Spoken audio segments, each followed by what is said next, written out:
창세기 43장 6절에서 9절 말씀입니다. 창세기 43장 6절에서 9절 말씀 제가 봉독해 드리겠습니다. 이스라엘이 이르되 너희가 어찌하여 너희에게 또 다른 아우가 있다고 그 사람에게 말하여 나를 괴롭게 하였느냐.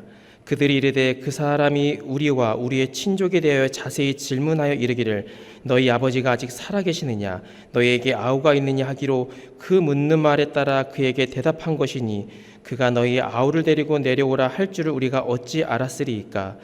유다가 그의 아버지 이스라엘에게 이르되 저 아이를 나와 함께 보내시면 우리가 곧 가리니 그러면 우리가 아버지와 우리 어린 아이들이 다 살고 죽지 아니하리이다. 내가 그를 위하여 담보가 되오리니 아버지께서 내 손에서 그를 찾으소서. 내가 만일 그를 아버지께 데려다가 아버지 앞에 두지 아니하면 내가 영원히 죄를 지리이다. 아멘. 지금은 목사님이 되셨는데 그 호주 출신의 그 닉 부이치치라고 아마 많은 저서를 내서 많은 분들이 아실 텐데 이분은 이제 태어날 때부터 이제 손과 발이 없었습니다. 이 포코멜리아라고 하는 증, 즉 한국말로 표현을 하면 이 해표 상지증이라고 하는데 이 해표라는 게 이제 바다표범을 이야기하는 건데 이제 바다표범이 온몸이 이게 매끄럽게 되어 있잖아요. 그러니까 그의 신체가 팔이랑 다리가 없기 때문에 마치 이제 그런 이제 표범의 모형과 비슷해서 아마도 이제 이러한 증상을 이제 표현한 것 같은데요. 그런데 그의 표현에 의하면 자신의 몸뚱이에는 아래 닭발과 같은 것이 하나 이제 붙어 있을 뿐이라고 이야기를 합니다. 그런 몸으로 과연 혼자 살 수 있는 것이 무엇이 있을 것이고 또 그를 바라보는 시각 또 그의 부모님의 심적 아니 당사자의 생각은 과연 어떠한 생각으로 살아갈까? 아마 객관적인 입장으로 봤었을 때에 우리가 만약에 그 입장에 되었을 때 아마도 사는 게 무슨 의미가 있을까 하고 생각을 하는 사람들이 참 많을 것입니다. 하지만 그는 실제적으로 모든 것을 다 하고 있습니다.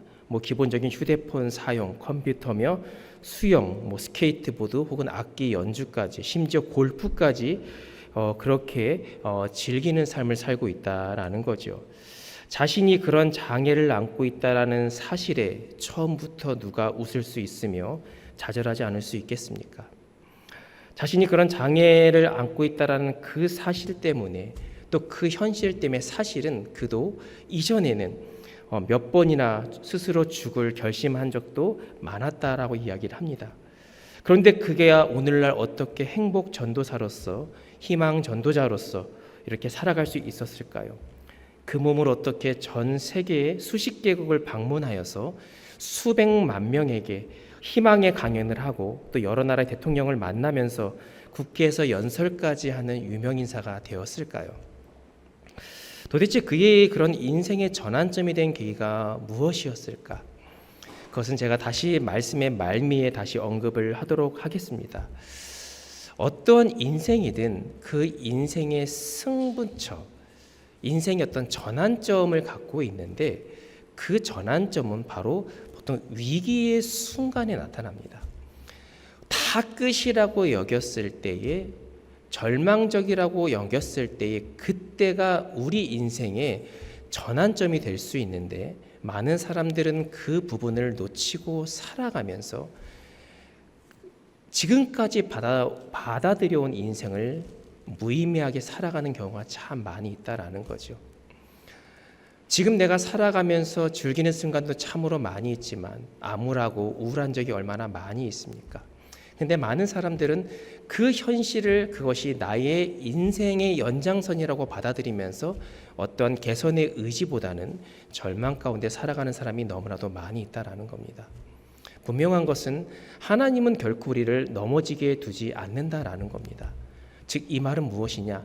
넘어지려는 순간에도 우리에게는 분명한 희망이 있다라는 것이고 소망을 가질 수 있다라는 것인데 우리가 어떠한 결정을 하느냐 그것이 우리 인생의 승부처가 될 수 있다라는 겁니다. 오늘 본문의 말씀을 보면 이 전까지는 요셉의 이야기가 잘 진행되고 있다가 다시 야곱의 가정으로 그 배경이 바뀌면서 유다 중심으로 이야기가 전개가 되고 있습니다. 이 유다는요, 야곱의 네 번째 아들이었습니다. 사실 그동안의 이 성경의 흐름을 보면은 사실 비중이 높은 큰 인물은 아니었습니다. 도리어 그에게는 이 과거에 큰 치명적인 실수가 있었는데, 당시에 이제 이 유다가 자신의 어떤 물론 며느리가 그 당시에 이제 어떤 창녀로 분장을 하고 있었긴 했지만, 어쨌든 그런 이 며느리 다말과 이렇게 동침한 사건이 이제 발생을 하게 됩니다. 얼마나 치욕스럽고 얼마나 부끄러운 일일까요? 아버지로서의 그 아들을 바라보는 그 심정은 어떠할까요?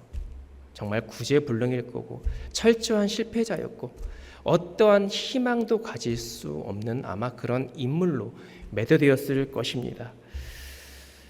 더 이상 회복할 수 없는 실패한 삶이라고 치부할 수밖에 없는 그런 큰 사건을 경험을 하게 되는데, 그런데 다시 그런 유다가 등장을 하게 된다라는 것은 뭔가 의미심장한 뜻이 있기 때문이라는 거죠.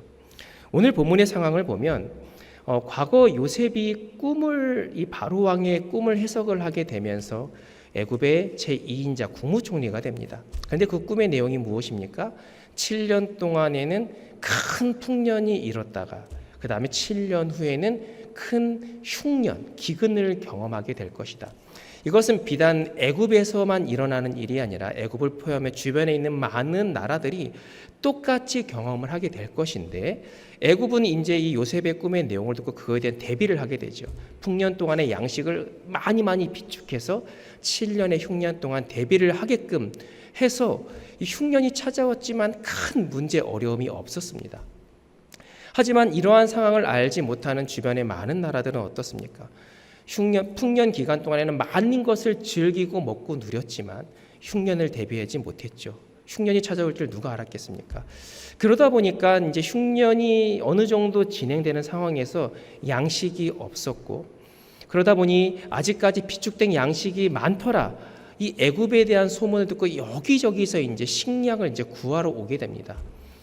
그 중에 하나가 바로 이 야곱의 자녀들, 야곱의 가족들이 식량을 구하러 오게 되죠. 당시 애굽 총리였던 요셉, 야곱의 11번째였던 이 요셉이 형들을 처음 대했을 때는 참 많은 생각이 들 것입니다. 하지만 그때는 철저히 신분을 숨겼고 이래저래 얘기를 하면서 식량을 이제 나눠주게 됩니다. 그러면서 어떠한 조건을 갖게 되냐면, 다음번에 혹시나 너희들이 식량을 다시 꾸러 이 애굽에 오게 된다면 너희가 데려오지 않은 막내 아들 이 베냐민을 반드시 데려와야 할 것이다라고 이제 이야기를 하게 됩니다. 다시 돌아올 일이 있겠어, 흉년이 조만간 끝나겠지라고 생각을 했는지 별 대수롭지 않게 그 제안을 받아들였지만 생각보다 흉년의 시간은 길어지게 되고 양식은 다 떨어지게 되었죠. 그러면 다시 이제 애굽에서 식량을 꾸러 가야 되는데, 이 베냐민이 막내 아들이면서 아버지 야곱이 애지중지하지 않았습니까? 혹시나 애굽에 가면 또 무슨 일이 생길지 모르는데 이 막내 아들이 혹시나 봉변을 당할지 모르니까 이 데려가는 게 사실 쉽지 않은 결정이었어요.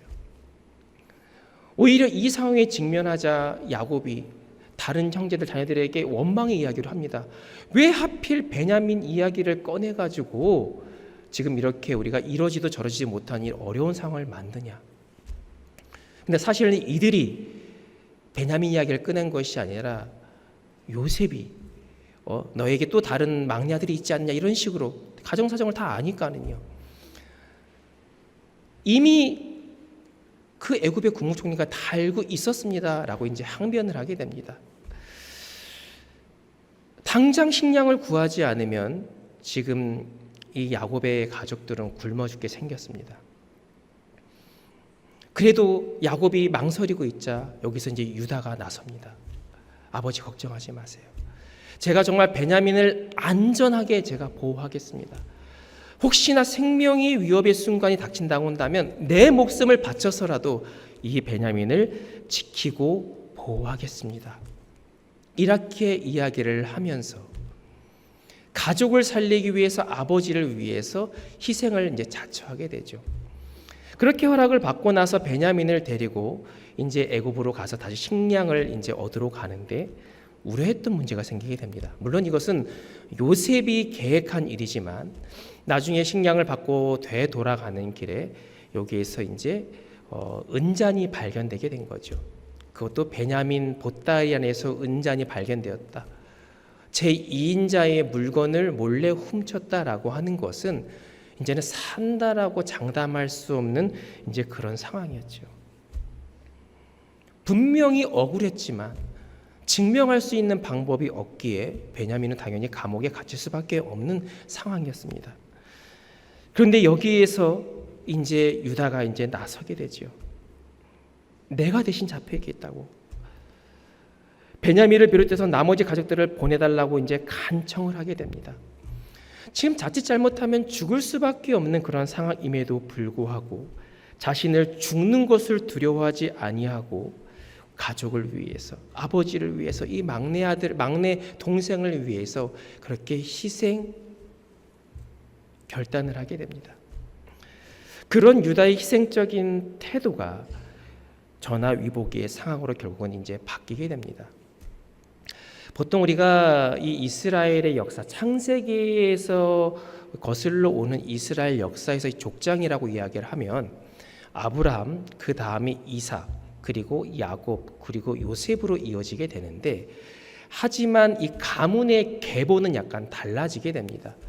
그래서 아브라함과 이삭과 야곱까지는 그 계보대로 이어지지만 다음 계보, 그 씨를 잇는 계보가 바로 유다에게로 넘어가게 되거든요. 그런데 보통 이 장자의 계보를 잇는다라고 하는 것은 일반적으로 명예스럽거나 흠이 없어야 됩니다.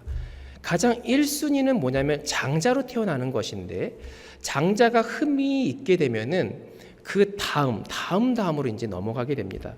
실제적으로 원래 1순위였던 이 르우벤은 아버지, 야곱 아버지의 한 여인과 이제 통간을 저지르게 되면서 장자의 자격을 이제 상실을 하게 됩니다. 그 다음이 이제 시므온과 이제 레위였는데, 당시 이제 그의 여동생이었던 이 디나가 세겜 지역에 머물 당시에 그 세겜 추장에 의해서 이제 강간을 당하게 되죠. 그러다 보니까 화가 난 이 시므온과 레위는 전략적 계획을 세워가지고 마치 이제 디나와 결혼식을 치러줄 것처럼 얘기하면서 할례를 전제로 상황을 만들어 놓고 거기 있는 사람들을 모조리 멸절시킵니다. 너무나도 잔인한 일이었죠. 이 잔인한 일 때문에 결국은 이 역시도 이 야곱의 대를 이을 자격을 상실하게 됩니다. 자, 그 다음 차례가 사실은 유다였는데, 유다에서 조금 전에 언급을 드렸지만 그 역시도 불미스러운 일이 있었습니다. 부끄러운 일이 있었습니다.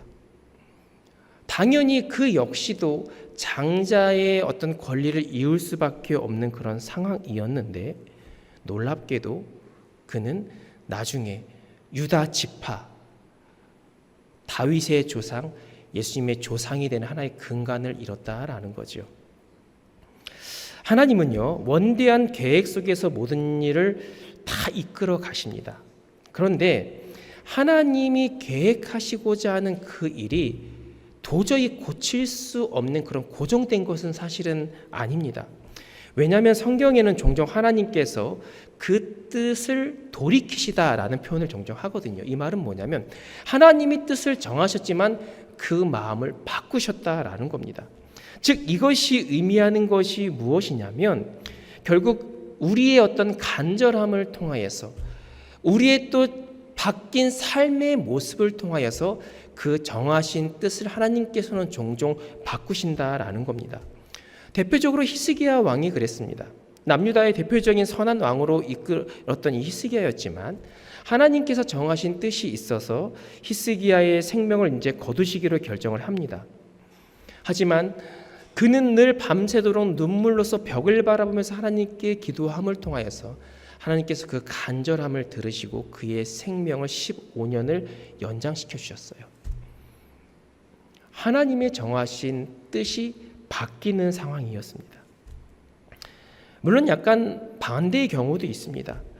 다윗의 제약으로 인해서 다윗이 밧세바를 그렇게 이제 좀 범한 사건 때문에 그의 아들을 데려가시기로 작정을 하자 다윗은 7일 동안 역시 금식하며 기도했지만 결국 그 아이는 죽고 맙니다. 그러나 하나님께서는 다윗에게 사랑하신다라는 의미로 여디디아라는 그런 의미로 솔로몬을 주셨고 그 의미가 뭐냐면 하나님께서 너를 여전히 사랑한다라는 의미로 그 선물을 주셔서 이전의 아픔을 덮을 만큼 큰 은혜를 베푸셨다라는 거예요. 우리가 여러분들 늘 끊임없이 간절히 기도해야 할 이유가 바로 여기에 있습니다. 하나님께서 이미 정하셨다라고 한다면 하나님의 뜻이 불변할 거라고 한다면 우리가 여러분들 기도해야 할 이유가 뭐가 있겠습니까? 하나님께 우리가 간절히 구해야 할 이유가 무엇이 있겠습니까? 이미 뜻을 정하셨는데 이미 마음이 안 바뀐다고 한다면 하지만 하나님은 우리의 간절함을 들으시고 때로는 그분이 정하신 그 뜻을 바꿀 수도 있기 때문에 우리는 여러분들 늘 끊임없는 기도하는 삶을 살아야 된다라는 겁니다. 그리고 그 기도의 응답을 통해서 때로는 우리가 예상치 못한 방법으로 하나님께서 응답하시고 선한 길로 인도해 주신다라는 겁니다. 그래서 기도는 무엇입니까? 하나님의 마음을 움직이는 소통이다라는 거예요. 제가 지난주에도 이런 기도에 대해서 중요성을 말씀을 드렸습니다. 하나님과의 끊임없는 소통, 나를 향한 하나님의 뜻을 알고 또 우리의 간절함을 하나님께 피력할 수 있는 것이 늘 기도이기 때문에 여러분 언제 어느 곳에 있든지 혹은 어느 상황에 있든지 간에 늘 기도하는 일에 열심을 다하시고 그를 통하여 하나님과 아름다운 소통을 이뤄갈 수 있는 여러분들 될 수 있기를 주임으로 간절히 축복합니다. 자, 어쨌든 순리대로라고 한다면 아브라함과 이삭과 야곱까지 이어오던 그 계보를 유다에게 물려줄 명분은 거의 없었습니다. 그러나 하나님은 지금 이 상황에 하나의 사건을 두고 야곱의 아들들을 시험하기 시작하셨습니다. 조금 전에 언급한 이 7년의 흉년 기간 동안에 다른 형제들은 다양한 이유와 핑계로 더 이상의 위험을 감수하려 하지 않았지만 유다는 달랐습니다. 결정적인 순간 가장 어려울 때 죽느냐 사느냐 하는 기로에 섰을 때 도리어 자신을 아끼지 않았습니다. 약삭빠르게 자기만 살려고 빠져나가지 않았습니다. 이 사건으로 인해 이 희생의 결단으로 인해서 유다는 이스라엘의 영적 장자가 되는 기반을 마련하게 되었습니다. 야곱이 마지막 유언 때에 각 아들을 축복을 하게 되는데 그때 유다를 향한 축복이 가장 길었습니다. 어찌 보면 인생의 실패자, 파렴치한으로 남을 뻔한 그런 유다의 인생이 가장 긴 축복을 받는 인생이 바뀌었다라고 하는 것, 실패자로서의 머물지 아니하고 회복을 위해 발버둥 쳤고 헌신과 희생을 할 줄 알았기에 마침내 그것이 엄청난 복으로 이어졌다라는 겁니다. 지금 우리에게 어쩌면 지금 이 순간이 우리 인생의 중요한 승부처가 될 수 있습니다. 미래를 내려다볼 수 없고 자괴감에 빠져 있고 어떤 가능성도 예측할 수 없는 나의 인생이라고 하여서 혹시나 단념하고 계신 분이 있다라고 한다면 위기라고 여겨졌을 때가 우리가 일어설 수 있는 우리 인생의 전환점이 될 수 있음을 여러분들 기억하시기를 바랍니다. 어쩌면 그것이 대단히 부담스럽고 책임을 져야 하는 순간에 올 수도 있다라는 겁니다. 때로는 지금 내가 선택하는 이 결정이 떨리고 염려가 되고 미래에 대한 불안감을 지을 수도 있습니다. 하나, 잘못된 결과가 오면 어쩌하나 이런 두려운 마음이 있고 무서운 마음이 들 수도 있지만 그 상황에서 우리가 믿음이라는 것을 강력하게 붙잡고 한 발짝 더 나아가려고 할 때 결국 거기에서 하나님이 우리를 위해서 일하신다는 사실을 여러분들 기억하시기를 바랍니다. 그런데 문제는 뭔지 아십니까? 우리의 믿음의 고백과 동시에 내 눈앞에 펼쳐진 상황은 조금 더 바뀔 기미가 보이지가 않아요. 그러다 보니까 우리는 한 번 더 이성적인 대처를 하게 만듭니다. 합리적인 선택을 되게 되죠. 우리는 거기에 늘 흔들리게 되고, 그래서 우리는 타협을 하게 됩니다. 그 순간 우리가 어떤 말을 해야 하며 어떤 결정을 해야 하는가가 참으로 중요한데 우리는 멀리 보지 못합니다. 당장 앞을 바라봐요. 당장 급한 것을 바라봐요. 군대 시절에 가장 힘들었던 중에 하나가 바로 이 행군이라는 것인데, 힘들게 훈련을 마치고 부대로 이제 복귀하는 그 여정이 짧게는 20km, 길게는 이제 30km 정도의 이제 군장을 메고 이제 행군을 하게 됩니다.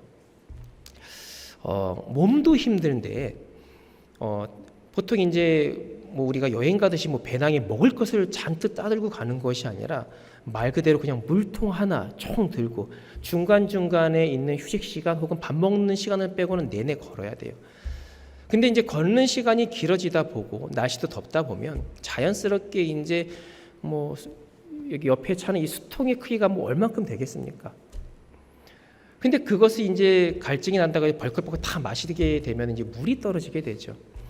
좀 지나다 보면은 이제 또 목이 마르게 되면 뭐 운이 좋아서 옆에 있는 전우가 물을 나눠줄 수도 있긴 하겠지만 이제 더 이상 이제 물이 없습니다. 식사 때까지 기다려야 돼요. 근데 그러기엔 내가 갈증을 참을 수가 없습니다. 그러다 보면 이제 눈이 어디에 들어오냐면 지나가다가 막 시냇가 고인 물에 막 눈이 들어오게 됩니다. 갈증 이상의 갈증을 경험하게 되면요, 그 물이 깨끗든 더럽든 중요하지 않습니다. 나의 갈증만 해소할 수 있다면 괜찮아 심정으로 달려들고 싶을 때가 참으로 많이 있죠. 그 징조가 미리 이제 보였는지 이제 때로는 소대장이 미리미리 이제 경고를 하게 됩니다. 분대장이 가로막습니다. 절대 길 가다가 마시지 마라. 엄격하게 이제 이야기를 합니다. 왜 그럴까요?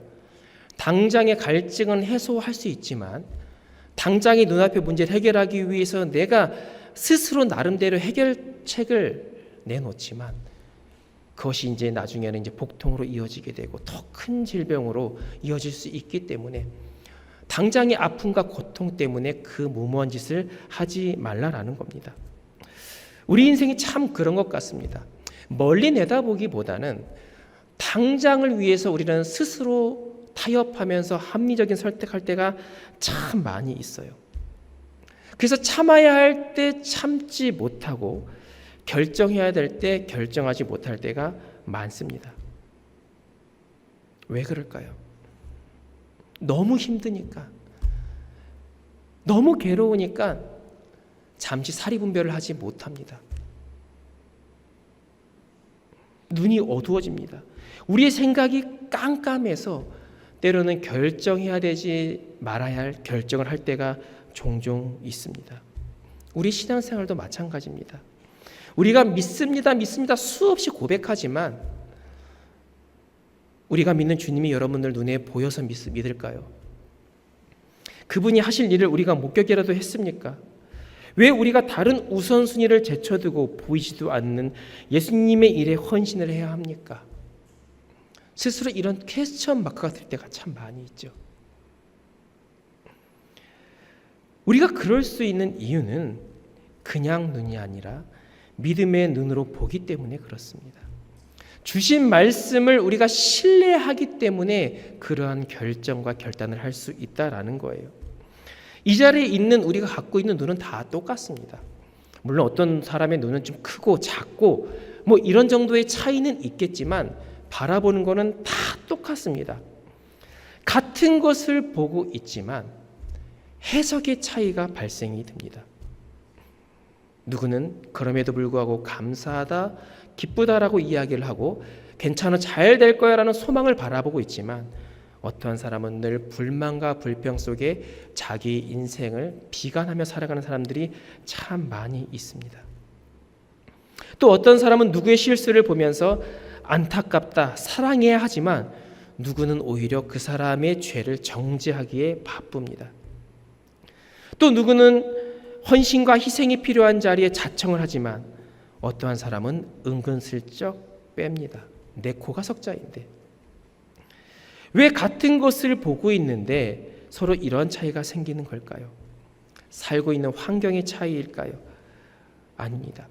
그 상황을 믿음의 눈으로 보고 영적인 해석을 해야 되는데 늘 육적인 눈으로 이성적인 해석을 하니까 그런 차이가 발생을 한다라는 거예요.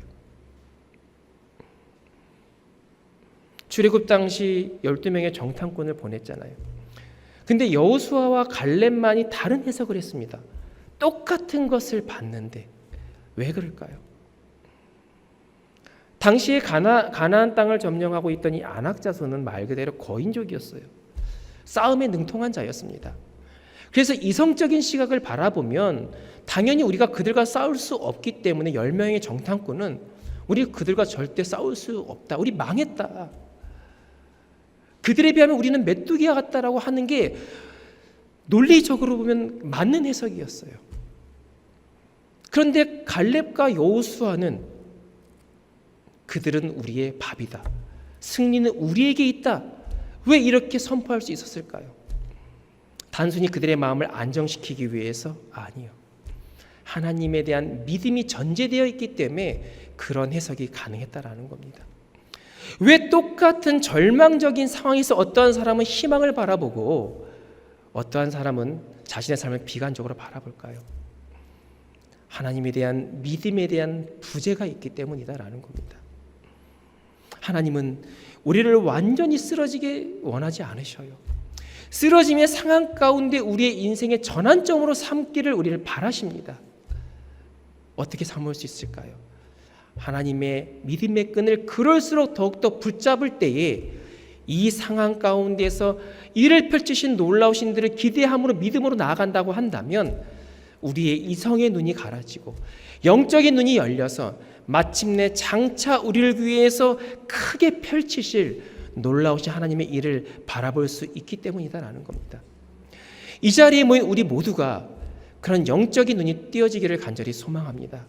지금은 당장 힘들고 괴로울 수 있지만 이것이 끝이 아니라 여전히 나를 예의주시하시고 바라보시고 그 상황을 전환점으로 삼기를 하나님의 간절한 마음에 우리가 그 기대에 부응할 때에 하나님, 저는 지금 힘들고 괴롭고 당장의 앞날이 보이지 않지만 하나님 우리를 사랑하신다고 말씀하지 않으셨습니까?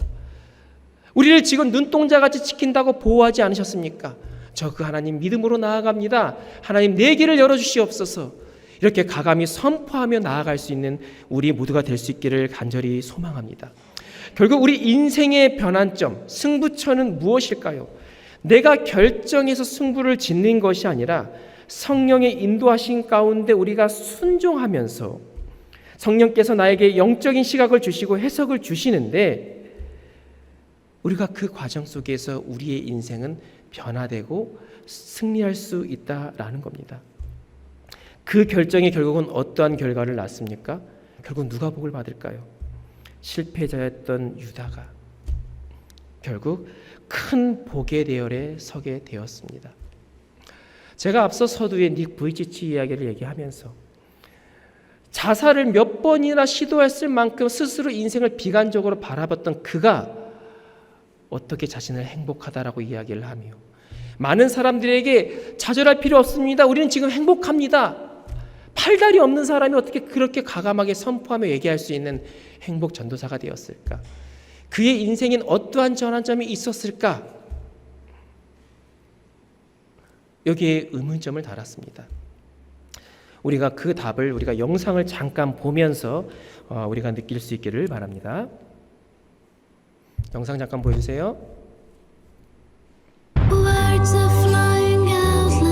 안녕하세요. My name is Nick Vujicic and I love traveling around the world, fishing, golfing and swimming. I love living life. I am happy. Nice to see you. My name is Nick Vujicic and it's a pleasure to be with you. So I have no limbs, but I have my little chicken drumstick. And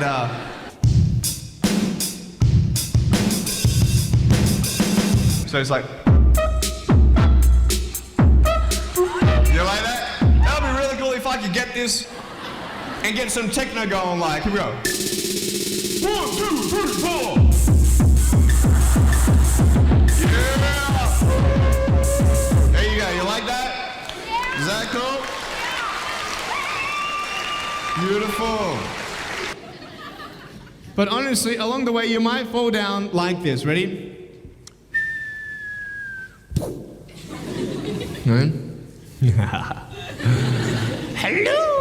Right. So what do you do when you fall down?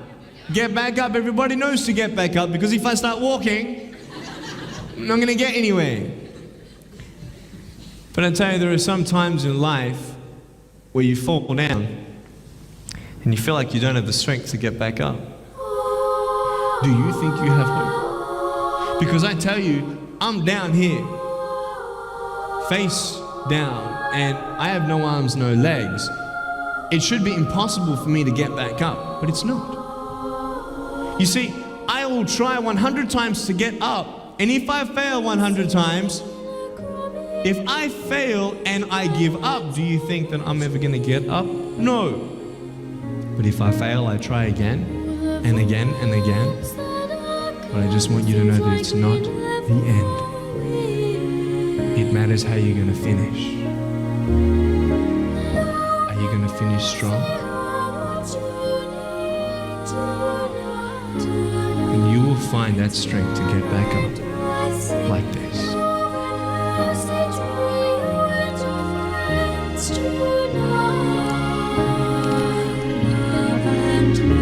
I was lying in my room and the news came on TV.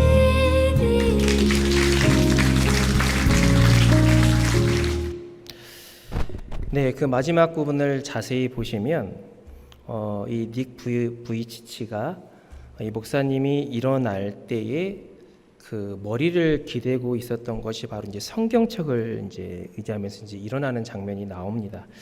그리고 이 영상에는 이제 그 내용이 나오지는 않았지만 그는 이렇게 고백했어요. 제가 성경을 믿지 않았다면, 하나님을 믿지 않았다면 이러한 시도는 꿈에도 못했을 것입니다. 넘어지고 또 넘어져도 저는 겁도 없이 일어서기를 반복했습니다. 결국 저는 아무 도움 없이 서 있을 수 있게 되었습니다. 라고 이렇게 고백을 했습니다. 근데요, 이 닉 부이치치 이분의 아버님도 목사님이셨거든요. 그러니까는 이 기독교적인 배경은 이미 갖추고 있었어요. 허나 그런 배경이 있는다고 해서 우리의 마음이 강해지지는 않더라고요.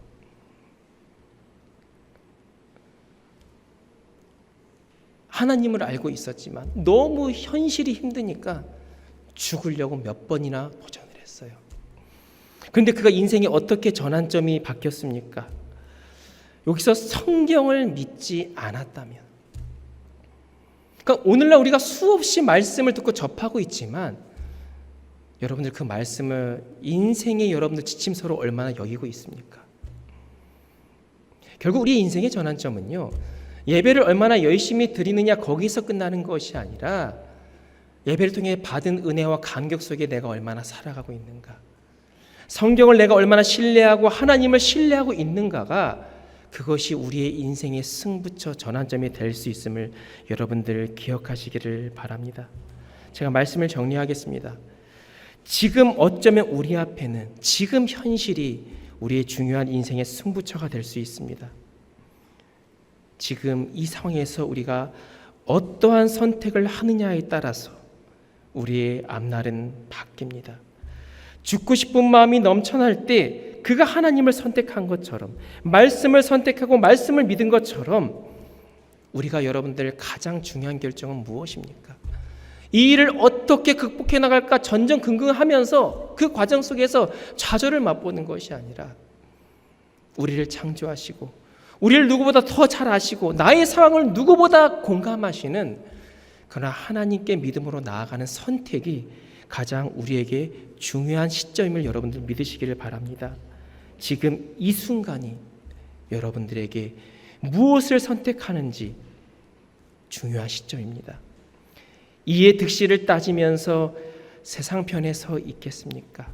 아니면 당장 보이지 않지만 그럼에도 불구하고 말씀 붙잡고 하나님 편에 서시겠습니까?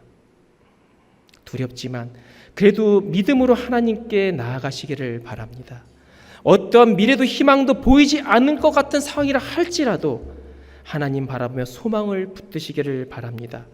그 믿음이 결국 우리에게 반드시 일어서게 하시는, 이전보다 더 강하게 만드시고 완벽하게 회복시키시는 그 은혜를 경험할 수 있는 우리 모두가 될 수 있기를 주의 이름으로 간절히 축복합니다.